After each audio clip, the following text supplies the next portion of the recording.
We're about to talk about streaming services. If you are satisfied with the streaming services, love to hear about it. Tell us what's so good about it. If you're not, love to hear from you as well. 1300 800 222. In just a second, we're going to talk to Matthew Dickerson, who is been doing a bit of tech talk with us lately. We're going to talk about the fact that the streaming services, there's been a few changes to them, and in fact, there's a proposal that they're going to start putting all the streaming services under the one umbrella. It's called Project Magneto.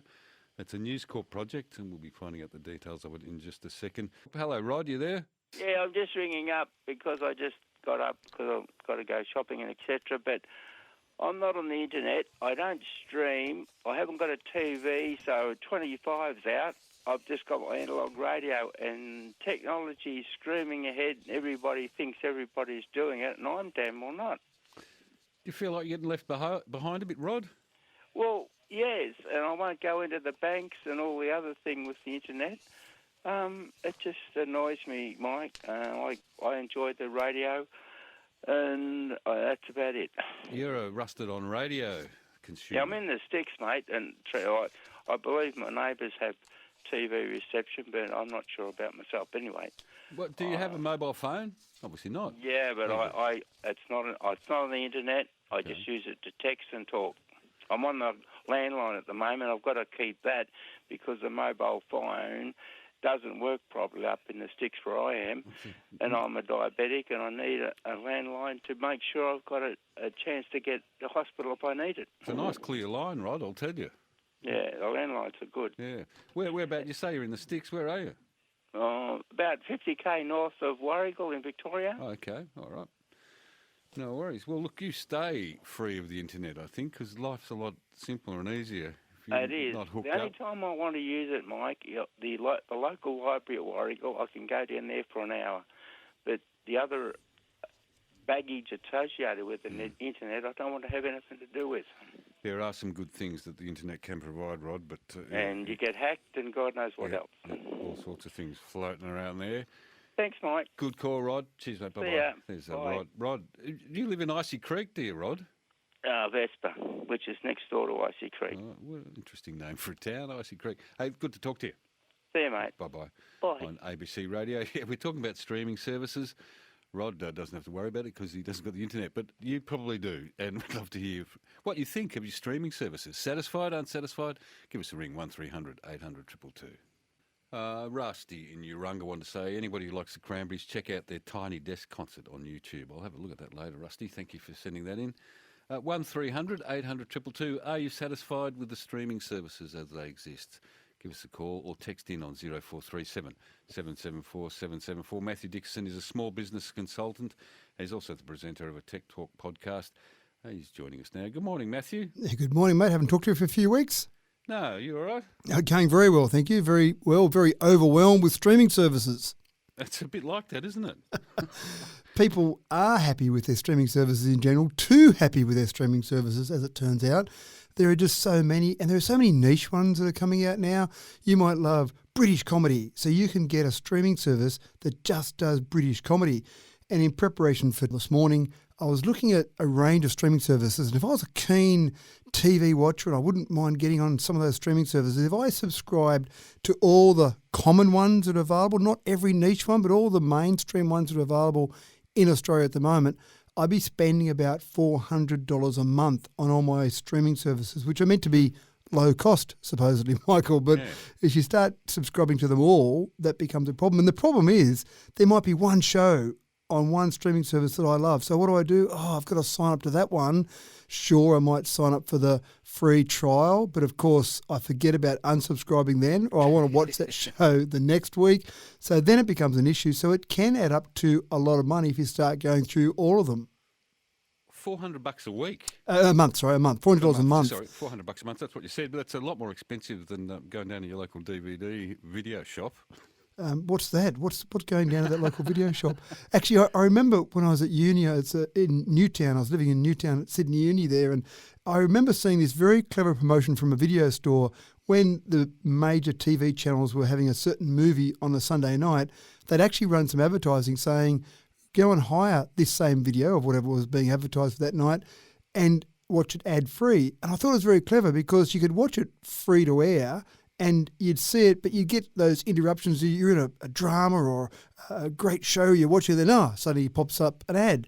So I thought the marketing of that was very clever, because people were prepared to pay a couple of dollars to hire that same video to get it ad-free. And I think that was the promise with pay TV, wasn't it? That pay TV first came out, get rid of those ads, and you can watch all of these wonderful shows without the ads. So I thought that sounded great. But then we seem to have all these ads in pay TV now as well. Well, I thought it was actually legislated that they're only allowed to advertise so much per hour on pay TV, but it seems like they either just ignore it or they've changed the legislation, because they certainly don't hold back. As you say, I can't believe how many ads are on the non-free-to-air channels. No, that's right. And it's interesting because some of them now are at the point, and Netflix is one of these, where you can pay for the normal Netflix, or you can pay a smaller fee to have the version of Netflix that has some ads included in it. And so it's interesting to see whether people are prepared to pay for that or not. Even YouTube have a premium version of YouTube, which has got a bunch of extra features, including no ads. But they've also got Premium Lite, which is just an ad-free version of YouTube. And in Europe, for example, they've just cut out that Premium Lite version because not enough people were utilising it. So are we prepared to pay a little bit of extra money to get rid of ads? It seems like not always we're actually okay with some ads if it's saving us a few dollars a month. It seems like we're almost reverting back to the original TV model. In fact, further than that, to the TV model that included licensing in a way, because in a sense it's just another form of license fee, isn't it? Well, it is, exactly right. And one of the things that I talk to my kids about and they don't quite understand, but they're getting to understand now, is that I used to love MacGyver when I was a kid, and you'd say at Wednesday at 7:30 at night, you'd sit down to watch MacGyver, and if you missed it, bad luck. This is before we had video recorders with a tape in that you record the show, but you had to watch it at that time each week and wait for it. And my kids, who were becoming accustomed to streaming, went, well, how crazy is that? You just sit down and watch whatever show you want whenever you want. But now we're finding some shows, some streaming services, and Apple TV is one of these that does it, where they're now releasing a weekly version of various shows. So if you love a certain show, Only Murders in the Building is one that was recent. Ted Lasso was very popular a few months back, where you had to wait each week for that to come out. Now, once it was released, that was fine. You could go back and watch them, but it felt a bit like old-fashioned TV where, Tuesday night, the new show, the new version's out. Let's go and sit down and watch that. Look, it is like that, especially when they're releasing the start of a new series. They'll build it up for months out, and then they'll launch it. So in many ways, it is. They're using that date. Yeah, that's right. So what's old is new again, I think. Yeah, it's a bit like that, isn't it? And almost, like I said, almost like we are paying a licensing fee.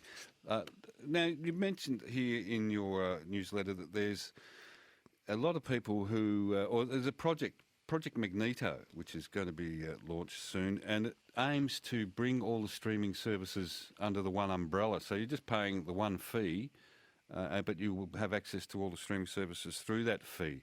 It's a nice idea. It would mean a lot of cooperation between the different services. Can you see it really coming to fruition? Well, this is the challenge. How many of those can you get? And I've been saying for some time, if someone could come up with an aggregation service, I think it'd be popular. And some of the data shows absolutely. 55% of Australians in a recent survey said that they'd pay for a single platform. They didn't say how much they'd pay, but they said they would pay. And 42% of Aussies have unsubscribed from at least one service in the past year. So they've obviously gotten onto one service, maybe watched some shows. I don't want to watch that anymore. I don't want to keep paying for it. So if you had an aggregator, that'd be perfect. The problem with an aggregation service is that you've got some pretty big players. I mean, we're talking about Netflix, we're talking about Disney Plus, we're talking about Apple TV. We're talking about some pretty big organisations there who you've got to sit down with and get agreement with for you to have all of these in one lump, if you like, one aggregation. And then there would be some issues around the technology. Now, I think they could solve the technology side of it relatively easily. And I say relatively easily, there's still a bit to work on that side of it. But I think the more fun that they would have trying to solve this problem would be in the licensing, with all of these players arguing about how much they would get. If they're getting $10 a month now from a direct subscriber, well, if they go to an aggregation service, they're going to have to be expected to take less than $10 a month. how much less, and then each of those companies is going to say, well, how much do I want to cut out of my profit margin to go to an aggregation? Am I just transferring my users from a direct subscriber to an aggregated subscriber and taking a bit of a haircut for that? Do I want to do that? But this is where Foxtel believe they've got this Project Magneto, which they basically think they can solve the problem. Now, at this stage, they're talking about Disney or Disney Plus and Netflix are the two main ones to begin with. But as I said, there are so many different subscription services, streaming services out there. If you wanted one that was an aggregator, you'd want all of them. But then again, the problem I have, Michael, is all of these little niche ones, do I expect all of those to be in my aggregation service? And then they're all getting paid for things that I'm not necessarily going to be watching. So then do I have a menu that I can pick? And if I'm going to have a menu that I can pick, well, I might as well just go and subscribe to them individually. So it's a complicated area. It is a very complicated area, and I believe you mentioned News Corp there as being the main driver of this. Don't they have a significant stake in Disney as well, or do they sell that? I mean, the other thing is when you see these services coming together, one would think, as much as I'm sure they make lots of promises, but there will be a limited range. There'll be less options available to us, and that's already a case. I think if you are on any of the streaming services, you pretty much have to watch what they select is their catalogue of movies. There's a lot of fantastic movies that are never on the streaming services, and so we can't get access to those movies anymore. You're searching around, aren't you? Sometimes I'll sit down with the kids and I'll say, let's watch this old classic, let's watch The Godfather or some old classic, but then you've got to find which streaming service it's on. So you're right, it's not an unlimited array. You've got to search around them. So I think the real challenge here is, well, for Foxtel in particular, they've been used to having the majority share of the pay TV market in Australia for a long time. So they've got a pretty big advantage. They've got a 4.5 million active account customer base. So for them to go and talk to some of the various streaming services, they've got a big advantage. But I think why Foxtel's doing this is they're saying, well, we look at our model and it's fairly expensive compared to some of the streaming services, and we've got to stay relevant. And maybe live sport is one of the ways that they stay relevant, why they keep some subscribers on, but they're trying to work out other ways to keep people. So I think this is Foxtel's solution to actually keep their business model viable by saying to people, well, don't go and subscribe to Netflix and Disney Plus and all these other wonderful programs or subscription services. Stay with us and we'll put them all together in one place for you. Whether they can nail that or not, that's the real challenge, and nail that for a reasonable price. Got a text here from Pat. It says, one of the original selling points of the streaming idea was that it would be a library, everything available, but so much is locked up, especially by Disney. It's a con, says Pat. Okay, that's just a comment from Pat there. I've also got from John, says, DVDs are very much alive and kicking at your local library. I can access thousands of titles from my library and also double that again from their library loans. Now with streaming, I'm happy with my one subscription. My backlog is huge, but I would love to see more Australian content on these platforms. I agree with you, John. There could be more local content on there. I'll just read this as well, Matthew. It says there are free streaming services, not just free-to-air TV, but services like Canopy and Beamer Film that you can get for free if you have a library card. You know anything about those? Yeah, so there are various ones. And even with audiobooks now, there are free services you can get where your local library, you join your local library, and then they've got some of those so you can actually get audiobooks, you can get various things. So your library has got a bit of a resource for some of those things. Again, this is the problem.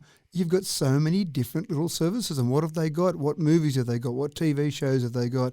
And then the streaming services themselves, some of them have said the way that they will win this streaming services war is by producing their own content. So you actually get a lot of these streaming services now become major production houses, TV shows or movies. So that's the way of them saying that we're going to win the game because we're going to have content that's obviously not on the other providers because we're creating the content. So it is a complicated minefield out there.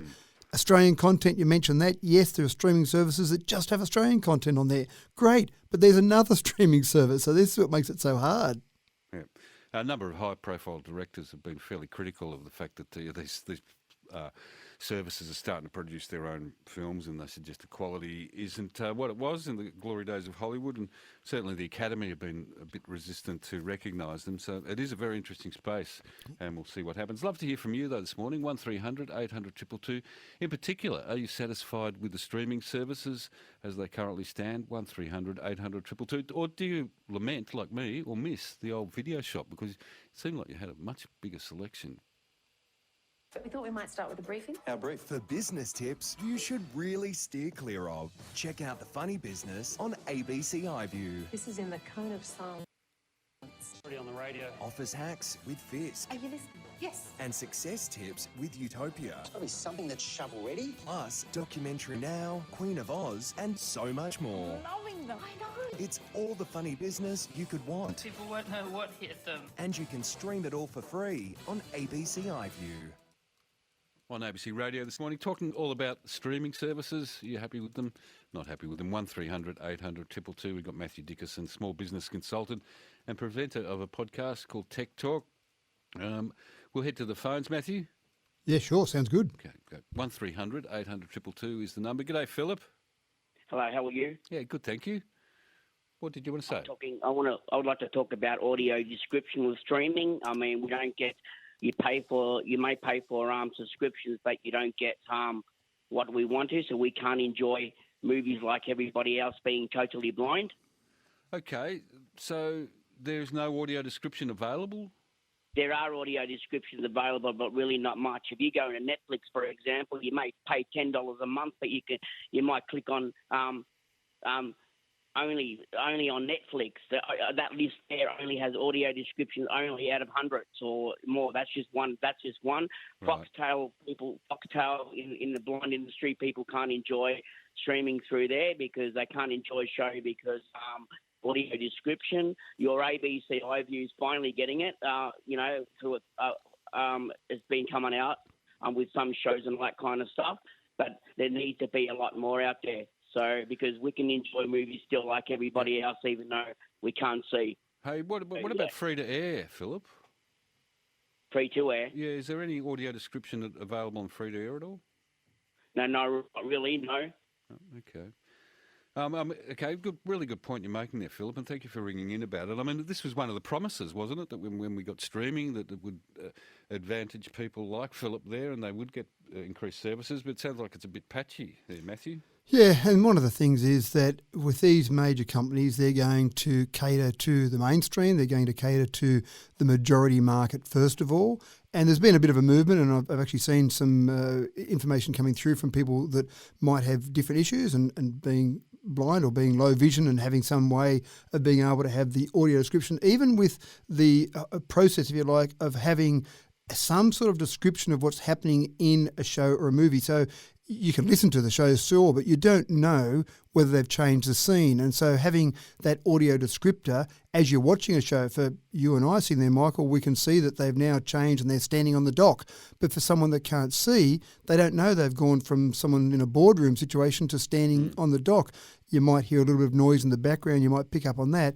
But there are those services that are available that can add those, but a lot of the streaming services aren't adding those audio descriptors on at this stage. And the same happens in reverse when you've got subtitles coming up and you can have people who can't hear and you can read those having descriptors around those as well. So in other words, not just the people talking, but actually having the fact that there's some music in the background or they've just heard a gunshot, having those descriptors in the subtitles as well. So it's something that, because there are a smaller percentage of people that have got either low vision or can't hear, then people probably don't cater them immediately. But I think they're actually realising that market's out there now.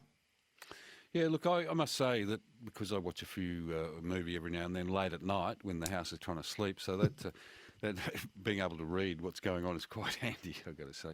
I've got here streaming.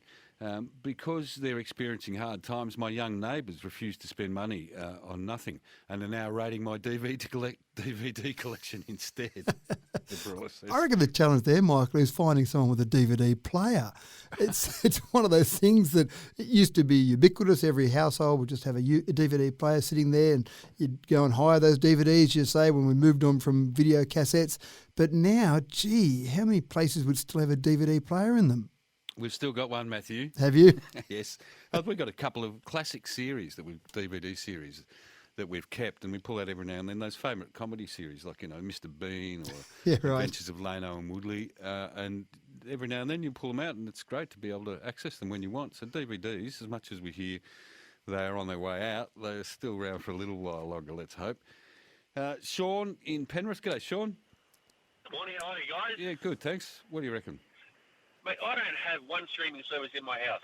Not I one? used to have all of them, and I found I spent more time going through to find something to watch than actually watch anything in the first place. So now I just download stuff behind a VPN, which I know isn't the best thing to do, but mate, why am I paying for it? I still have a video player and DVD player, and I watch old horror movies on VHS. Because they are so much better to watch with all the grain and the crackle and the garbage. I love it. Yeah, look, there's something about film, isn't there, Sean? Especially with cheesy horror movies.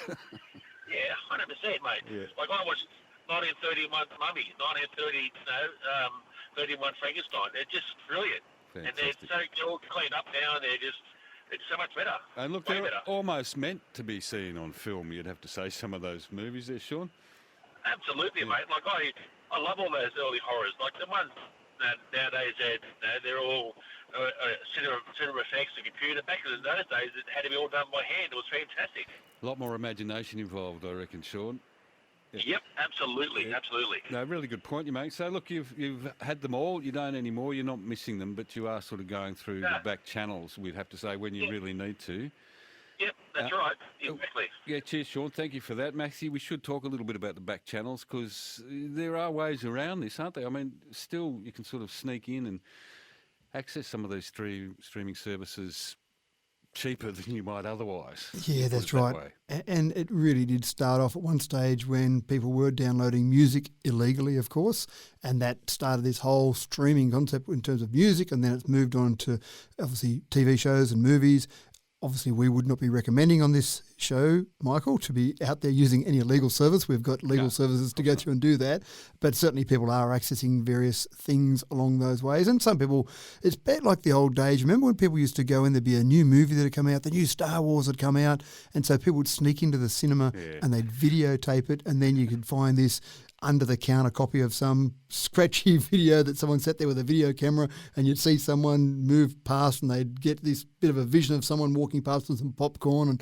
And so it feels a bit like that. There's some under-the-counter versions, but again, I would say you'd probably, if you do that, if everyone did that, then no one would be making any money and we'd stop producing any content. So someone's got to pay for the content to be produced. Yeah, so we would discourage that. Look, I've got Stephen Kilmore says, this is sort of a bit related. I heard you can stream thousands of channels with a Fire Stick at a very cheap price. What's a Fire Stick? So it's just another device, but again, this is the problem, Michael. There are so many different devices, so many different ways of getting access to content, and that's where it gets confusing for people. Oh, my mate's got a Fire Stick. That sounded great. And that mate might have worked for him and they might have been a particular show, but it doesn't mean you can get unlimited content. And so there's different ways to access the information. So you can get different devices and you can get different streaming services, but it does get very complicated when you start looking at all of the different things. And again, you sit there and even Foxtel, even Apple TV, which is the physical device Apple TV, a lot of these devices, they're trying to get to the point where they are aggregating. So on an Apple TV, you can access Netflix, for example, you can access Disney Plus, because again, each company wants that to be the company that you use to access all the other different services. So it does make it complicated, flicking around from all these different devices. Which HDMI port is that plugged into now? So it's complicated trying to find what you want to watch. And I think that it might have been Sean there that had the point that trying to decide which of the different ones to watch. So I know sometimes you sit down, well, we'll just watch something for 20 minutes while we have something to eat, and you spend 20 minutes trying to find. It does my head in. I could spend hours on the weekend thinking, I don't know if I want to watch that. No. And so I don't know if there's enough selection. Look, Amazon Fire Stick, Apple TV, Google Chromecast, they're all similar concepts to the Fire Stick. And yeah, just another way, as you say, of accessing a broader sweep of the services. I've got here, what's wrong with free-to-air TV? I can't believe people pay subscriptions to what absolute rubbish, like returns or reruns of that pathetic, unfunny show Friends. Thank you, Dave. There is a lot of good TV available on free to air, and we should also mention that ABC and SBS have great movies that free to watch. Scylla wanted to say as well. So you can get some great TV free to air, but sometimes you have to look around a bit. And what ABC's done well is obviously a lot of these services are working on ways to do on-demand, so you can go back and watch old shows. So ABC iView was one of the early ones out of all the various commercial channels and the free-to-air channels in Australia that had a really good service. Some of them tried it. Some of the commercial providers tried their on-demand and they weren't great, and they've slowly worked out how to get it better. But I think ABC iView did it right from the beginning, and I think it's still going quite well. So they've got the best of both worlds in some respect. It's free-to-air, so you can watch that. That's fine. And if you want to go back and watch a show, and I think that's one of the great things about streaming, you can go back and watch an old show. If you combine that with free-to-air, I missed that show on Wednesday night. I was out that night. Oh, that's all right. I can sit down on Thursday night and watch it. So at least you've got that advantage as well. I got here, someone said, we grey nomads have a TV with a DV player for long nights when we're out of range, says Jen in Hobart, which is a very good point. Let's have a chat to Macca in Meetung. G'day, Macca. Good morning, gentlemen. Mine's a bit of I've been a Foxtel subscriber since day one, and of course they've got Foxtel and Foxtel Go. Recently took the kids to on holidays, stayed at a motel which had smart TVs, and there's a thing called Foxtel Now, which is a separate entity that you've got to pay for, so the kids could watch whatever they wanted to on their iPads, but not on this TV. Went to a mate's house and tried it with Google Chromecast, and it came out Foxtel Now. So I'm certainly not going to pay extra money for this new service to watch it. I just think that's just a bit of a con. Look, they seem to do it a lot, that they'll introduce a new service and sort of upgrade and make you feel like you're missing out if you don't sign up to the new one. I suppose it's part of their business model there a little bit, Matthew. Yeah, that's right. And they are trying to cater for a whole range of things, but some people are questioning, definitely, why they're still paying a lot of money for Foxtel, because you get a box that can record and can look at various things and stream it via a satellite, but that seems a bit old-fashioned. But when you start to look at things like Foxtel Now or KO for some of their sports as well, they're much cheaper versions. I think Foxtel would prefer you didn't necessarily find out about some of the cheaper versions, because Foxtel, a lot of people that subscribe to Foxtel are paying $60, $80, $100 a month, and so it gets quite expensive. And the way Foxtel have done it in the past is obviously they've had different channel groups. So if you wanted certain shows that were in their groups, you had to get a bunch of other ones you may not necessarily want. And I think Foxtel, some of the frustration people have seen with Foxtel is a lot of people get it for the sport, but take the grand finals on the weekend, for example. You might have watched rugby league on Foxtel throughout the whole year. Every match broadcast live with Foxtel, fantastic. But the grand final isn't. That was for both the AFL and the NRL. So as a Foxtel user, you might have been a bit frustrated that you had to go back to free-to-air to watch that show or watch that game when you've been watching it on Foxtel all year. They were protections that were brought in by the government, weren't they? When we first introduced pay television, they made sure that important public sporting events were going to be guaranteed to stay on free to air. Now, I hope that stays that way, but we did see the Women's World Cup during the year that there wasn't, if you wanted to watch that, there were some games available on free to air, but if you wanted to watch more coverage, you had to sign up to one of the streaming services. So I hope that is not being filtered down or watered down at all, that sort of legislation, because it'd be horrible to think that we'd have to log into a streaming service at one point to watch either of the grand finals or any other major sporting events, even the Olympics. Yeah. No, that's right. You're spot on. That is about legislation there. What I would be intrigued by if I was Foxtel is, sure, put it on free-to-air, but why am I being blocked from it being on Foxtel when I've had it on there all year? So that's a separate argument there. But yeah. I actually think, and I've heard some theories bouncing around with our not-so-great performance in the Rugby World Cup, and some people have said that they take that all the way back to when rugby sold for a lot of money, the rights to a lot of rugby back in the 90s, for Foxtel or for pay TV to be on there exclusively. So that cut out a whole bunch of the market. You go forward a generation, which is basically where we are after that, and a lot of kids didn't grow up watching rugby because they didn't have pay TV. And so suddenly they've lost those great players coming through, and now our performance at the World Cup is maybe commensurate with that. I might be going too far on that. It's a bit of a theory I've seen bouncing around. Everyone's trying to... Yep, I don't mind that theory. It sort of makes a bit of sense, really. Yeah. It has lost a bit of profile, union, in this country, and maybe that's one of the reasons. So That's right. it could be a lesson in there for anybody wanting to sell their rights to a streaming service. I've got here a text that's from Kev on the road. He says, I've been listening to you. We're absolutely in the same area. I still have a DVD player in the TV room because my father-in-law left me all his DVDs. Everyone thinks it wasn't a big deal, but they were his most prized possessions, and he left them to me. So I watched them, and he's about 50 DVDs, and he says he just gets down there, sits back, and just makes him think of his father-in-law, and he was a great man.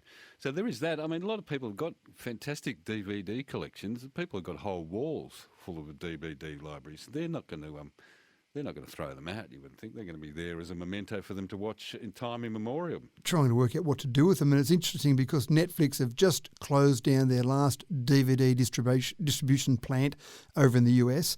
Now, they started off, obviously, as competing against the blockbusters of the world by saying, don't worry about wasting your time coming down to the store and having a chat to people down there. We'll just ship it out to you. So it was a great service. At one stage, at their peak, Netflix was the US Postal Service fifth largest customer. I've got that here. Look, and they sold or they sent out 1.2 million copies every week, 1.2 million DVDs per week, which is an incredible amount of postage. I've got here the stats as well that you provided, that the service now is worth $60 million. But the actual DVD, the distribution, is worth $6.5 billion. Yeah, so it got down to the point where their DVD service, and I can't believe they were still running this for the first half of this year, $60 million compared to their $6.5 billion from streaming, and that was in the US alone. So they got to the point where they closed down that last plant. And so that plant that you're talking about there, at its peak, was doing 1.2 million DVDs from one plant. They had 58 of those plants at its peak across the US. My goodness. Just goes to, gee, time moves quickly, doesn't it? Does. Look, I got a great text here from Pat. Says, it's so good to own your own content, as with DVDs, to watch whenever. We've gone backwards to monopolies. Same with music. The latest tech is not always developed with consumers in mind. It's all about profit for the few. What happened to choice? I want DVDs to keep, says Pat. Really good point. You know, we don't have hard copies of anything anymore, but these services, they're not necessarily, although they present themselves as being wonderful services for people, you've got to wonder sometimes if, you know, what their true motivation. Obviously, it's a commercial operation, so they've got to run at a profit, but sometimes feeling like you're not getting the service that you're paying for. Well, you're getting what the commercial providers are providing that they think the community wants, which obviously is going to generate profit. So make no mistake about it, these are very large organisations that have a board of directors and shareholders, and they're profit driven. But again, hopefully, being profit driven, they're going to try and deliver the best service to the most number of customers so that they can keep driving their profit. So yeah, they are making profits, but hopefully they're providing good services along the way and giving you access to information. I mean, I love the music streaming services. You'll be in the car and you'll be thinking of a song, and your kids will be in the car and they're going, what song are you singing there, Dad? And I can't sing very well, so they probably couldn't pick it up anyway. But you could say, hold on, we'll just go and find that real version of that song from 40 years ago. And there it is. So imagine doing that in the old days of records or a CD. It'd be near impossible to find some of those old songs. No doubt. It has some advantages. You know, some people might argue the audio quality is not as good as it used to be on vinyl or on CD, but I suppose they've got to take that with the good with the bad there, don't we? Look, just talking about the good, someone here, Monty wants to say, great topic. I know you can't mention brands, but I have one of the services which has a thing called SubHub, and you can manage all your subscriptions in one place. I don't work there. You get free trials, can turn them on and off in the app, and it goes to your phone bill. Very helpful for a crazy proliferation driving us all nuts here, says Monty. A couple of good points there in that one, that there you can sort of work your way around. All these services are always available. The free trial thing, I mean, a lot of people sign up for these free trials. They'll do it for a month and then get rid of it. They say that the streaming services say they're going to start cracking down on that stuff, but I haven't seen any evidence of it. Have you seen that they are starting to do that at all, Matthew? Well, the first thing they've started to do is to stop you having multiple logins. And Netflix was famous for this, where you'd have Netflix with a login and then your brother and your uncle and your mother and your sister and everyone. So there were probably 10 logins from 10 different IP addresses coming in. So Netflix said, well, this is crazy. We've got lots of people sharing credentials, so we're going to basically cut down on that. So they've started to do that now, and they've actually seen an increase in subscriber numbers, which kind of makes sense. But then the next part is looking at those various multiple logins, looking at different ways you can share those logins and having family accounts, that type of thing. So it is one of those things that they're looking at a whole different range of ways to manage all of those and try and get to the stage where one login for one IP address, and they can track that fairly easily. So that's really trying to crack down on all of that. But on the unsubscribe issue in particular, you'll find that some people will subscribe to a service, get their free trial, and then they'll unsubscribe, so they get that part right, and then they'll use some different credentials maybe, and maybe create a different persona, which obviously we wouldn't recommend either, but create a different persona, maybe a different email address, use a work email address, a home email address, so they might get a few different months out of their free trials with different credentials. But the other problem that you get sometimes is people will subscribe and say, I'll take advantage of that free trial, so they subscribe and that's it. But then some of the streaming services rely on the fact that people get busy and they forget about it and they forget to unsubscribe, and then, oh no, I only subscribed to that for a free trial to watch one show, and before I know it, I'm now paying a monthly fee, and I have been for months because I haven't gotten around to unsubscribing, or it's complicated to unsubscribe, maybe deliberately so. Let's have a chat to Peter. G'day, Peter. G'day, Pat. How are you? Hey, Look, good, I've got a extensive video library and a good DVD player. I never threw it out because it plays Blu-ray, music, and standard DVDs. I'm waiting for my TV to die because it's a plasma and it still keeps on going. And a fantastic picture. I just want the best there is. But I have many interests. I pick up from TV sometimes. I've picked up a couple of books that I saw on ABC TV, Heads and Hearts, about management skills and leaders, and another one called Limitless by Jimmy Winks, which means that, or it's a story about himself where he has a brain injury and takes himself to the point where he's as a superior intellect.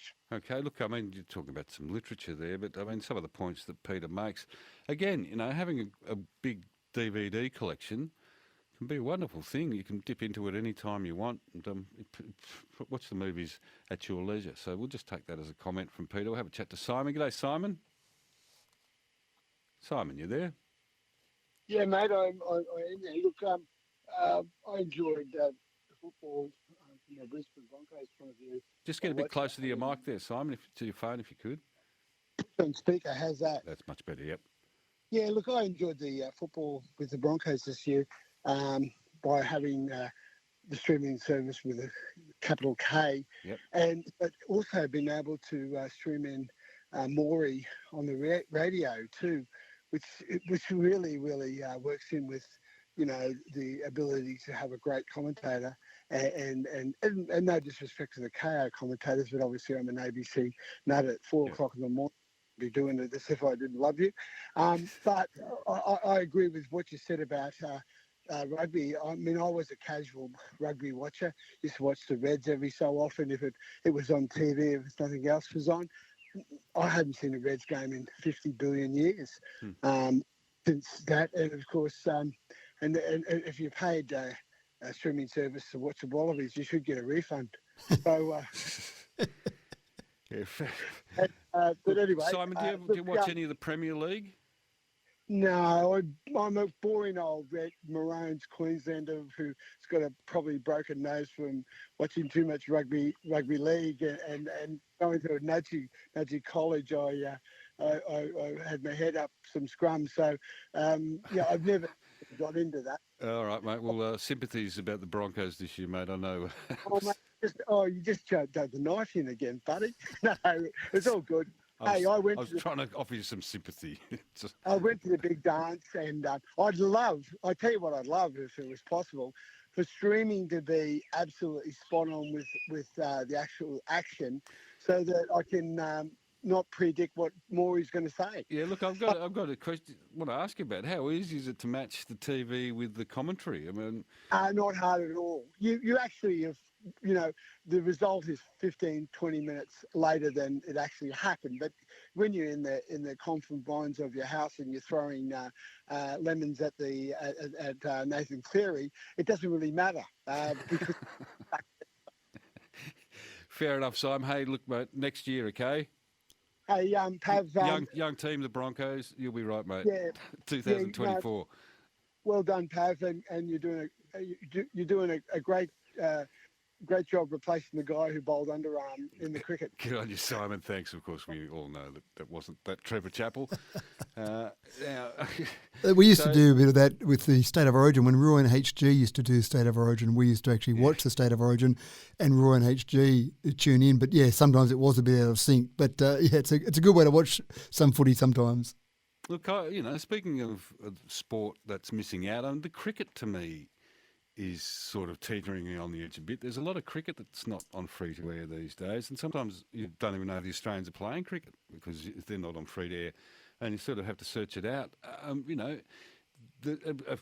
Perhaps cricket could face a bit of an uncertain future like rugby if it goes the same way, and it's not as apparent on TV. If it gets ever taken off free-to-air television, there may be a lot less kids playing cricket, which would be a tragedy, you would think. Well, one of the things I actually said when the latest deal was done was that the one-day internationals were going all to pay TV, and so I did actually wonder the same about rugby with cricket, but at the same time, cricket has got different forms, so you might find that fewer people watch the one-dayers, but they'll still watch, say, Test matches or T20, so they're still seeing cricket, but maybe not the one-day version. So that might be a bit of a novelty for people. Of course, you've got the World Cup about to start this weekend, and so again, that's something that people may not be as aware Is of. it on free-to-air?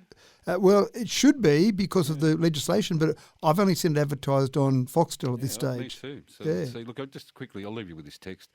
Broadcast free-to-air channels are losing more and more advertising to streaming and social media platforms, and as a result are increasingly finding it more and more difficult to compete for the best new TV shows, including major sports, against the streaming platforms. Also, can less and less afford to commission new programs, particularly new Aussie drama, which is expensive to produce.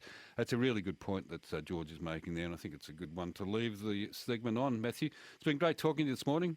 Thank you very much. Always good to chat to you, Michael. You too, mate. We'll catch up again soon. Matthew Dickerson there.